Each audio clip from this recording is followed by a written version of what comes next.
the calm before the storm, I guess, Friday morning. Just thought I'd take some video footage of the way things are right now, and we can compare, you know, on Sunday when things clear out. Hey, it's Greg here, and it's the rain has started here for the Hurricane Fiona. It's the calm before the storm, I guess, Friday morning. Just thought I'd take some video footage of the way things are right now, and we can compare, you know, on Sunday when things clear out. These are the two largest trees on the property. So see up there, I got a swing attached to this one here. I mean, they've withstood a lot. They're solitary trees to a large extent. Like usually trees that handle storms are in a thicket like that, right? But anyway, we'll see what happens with them. But let's just have a little, get some shots of the garden and you know, come back in a couple days and see where everything is. And I expect things to be, you know, kind of wrecked. Probably do a little bit of harvesting today. I really don't know how much I can do. I should probably shore up these beans. They're kind of done anyway, but I'd rather not get the, you know, the wire remesh that the trellises are made from too bent at a shape.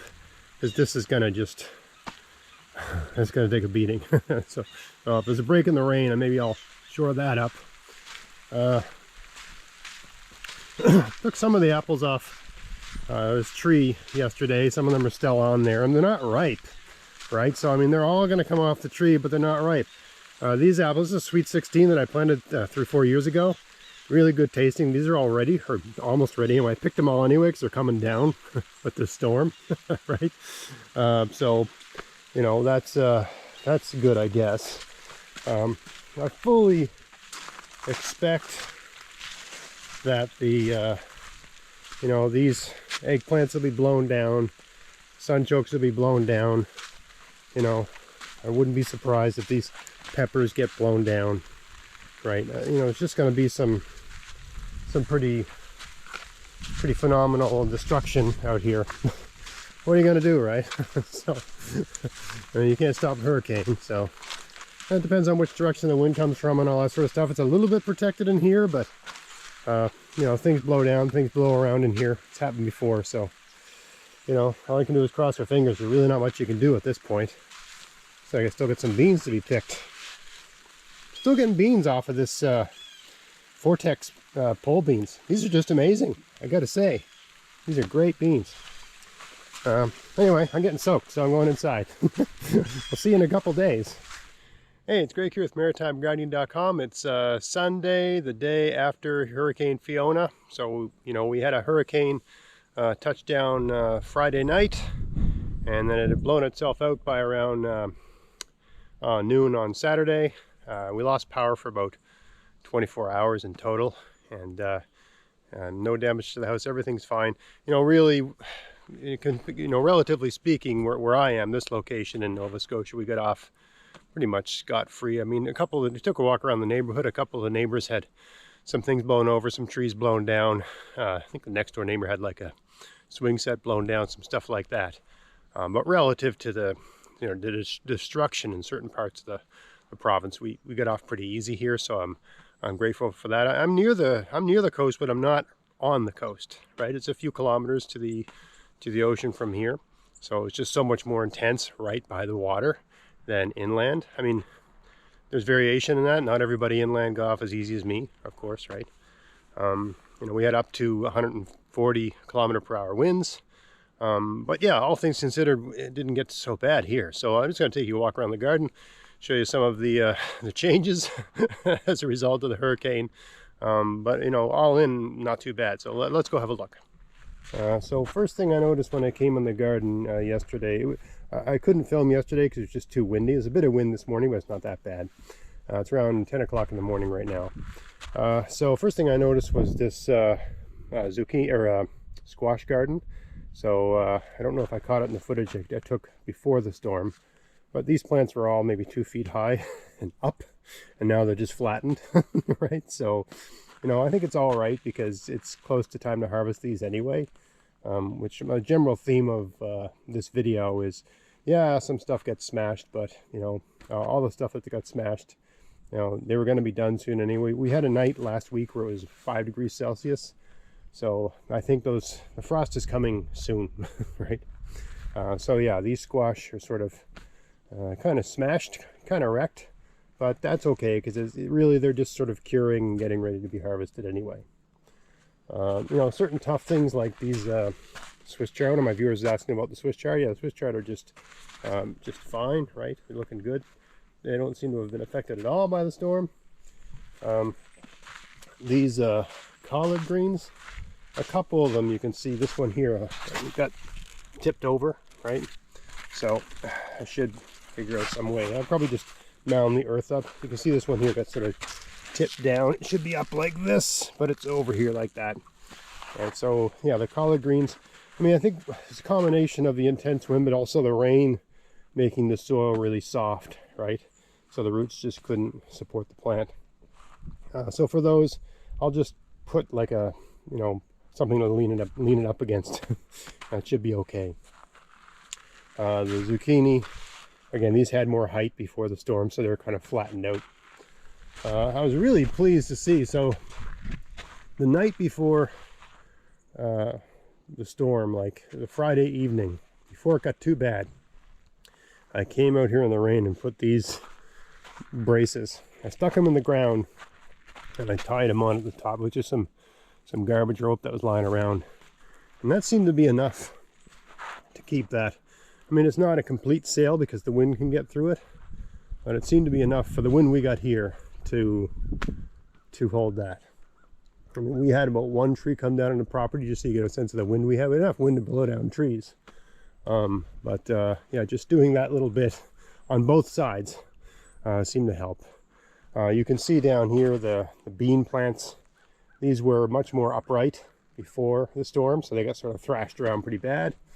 Yeah, I don't know. I mean, the only reason I propped this up is that even though the beans are kind of done, they're still producing, right? This plant is still making beans, you know, certainly not as prolific as earlier in the season, but I'm still getting beans.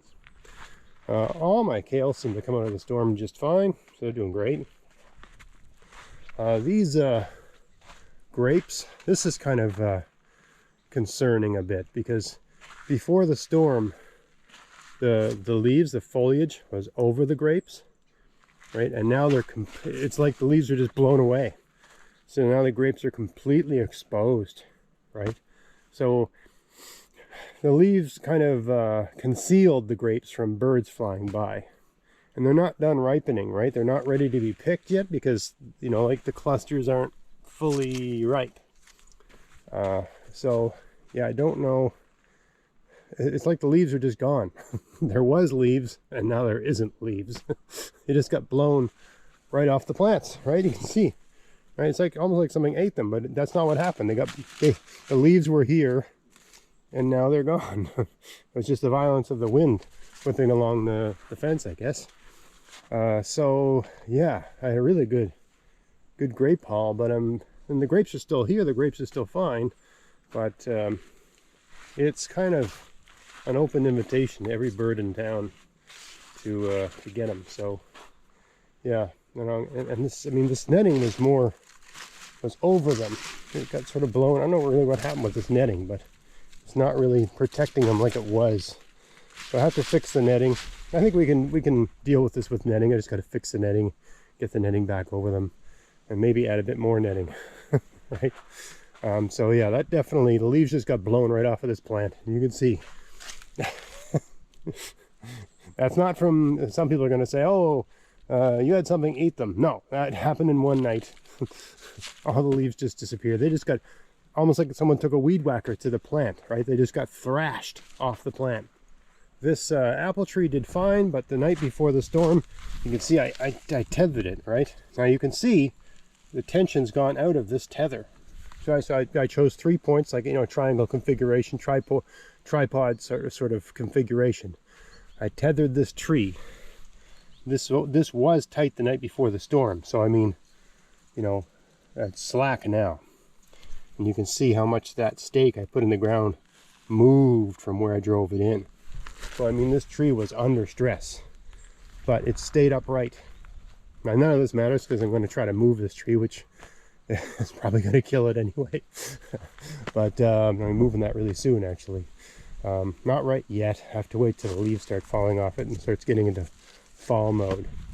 But strangely enough, I thought all the apples would be down off of this tree, and some of them are still in the tree. So that's kind of, I mean, a lot of them came down, but some of the apples are still in the tree. But this here tree, it's another video, but I'm basically cutting this tree down because it's in the wrong place and it's too old and mature to move. I'd need a, machine to get this thing's roots out of the ground. Over here, the eggplant, strangely enough, still upright. I mean, you can see the leaves are trashed a little bit, but they must have got, the wind came out of the north. That's the direction the wind came from. Normally we get a hurricane, it comes from the southwest, but this one, prevailing winds seem to come out of the north, the strong winds. So maybe this end of the garden was somewhat buffeted by the forest over there and this hill here, maybe, right? But it could have only had so much of an effect because these sunchokes, which they're like 7 feet high, they're down. Right, they were up and now they're down. Right, so the sunchokes were wrecked. Over here, this squash plant, yeah, the squash leaves, they're kind of fragile, right? So these were, it looks like this has been trampled, right? That's from the wind. My peppers over here, yeah, thrashed up pretty good. I mean, the plants aren't erect anymore. They're sort of laid over. But I mean, the peppers, I don't know how much longer these are going to be able to grow anyway as we get into colder nights. So I'm leaving them out as long as I can to get them ripe, right, to get some red, because they're just so much nicer when they get some red. Even a hint of red is all I need to bring them in. I let them, once I see a hint of red, I know that the plant's really done working on the pepper, and I can bring it in and it'll continue to ripen and get red indoors. So I've been doing that. So I'll leave these out here just like this until there's a risk of frost. But yes, these are all pushed down. Well, other than that, the fence is still intact. Everything's pretty much intact. These sunchokes got blown down a little bit, right? Some of them got blown down, but that's okay. One of my plans this fall, and I'm going to do everything I've planned to do this fall, is to move these out of here because they're just such, they're shade. They make shade. I don't want shade in the middle of my garden.